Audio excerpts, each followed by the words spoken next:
উপদেষ্টা হিসাবে এবার দায়িত্ব গ্রহণ করলেন ওমর সানি। চলচ্চিত্র জগতের এক সময়ের সুপারস্টার ওমর সানি। তিনি দর্শকের প্রিয় অভিনেত্রী ছিলেন। বর্তমানে তিনি অভিনয় জগতে নিয়মিত নন। সর্বশেষ দেখা মিলেছে তাকে ডেড বডি সিনেমাতে। তবে তিনি সামাজিক যোগাযোগ মাধ্যমে সরব।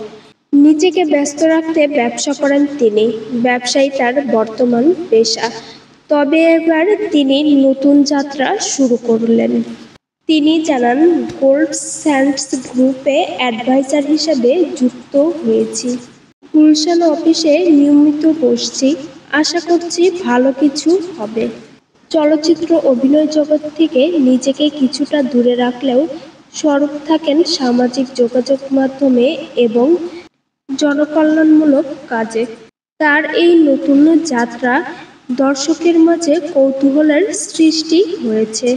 ব্যক্তিগত জীবনে মৌসুমীর সঙ্গে ঘর বেঁধেছেন তিনি।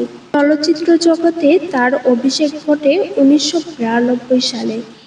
এই নিয়ে সংসার পরিচালনা করেছেন নূর হোসেন বালাই। এরপরে বেশ কিছু ব্যবসা সাফল্য সিনেমা উপহার দেন দর্শকের মাঝে। এরপরই তিনি দর্শকের মাঝে হৃদয়ে জায়গা করে নেন।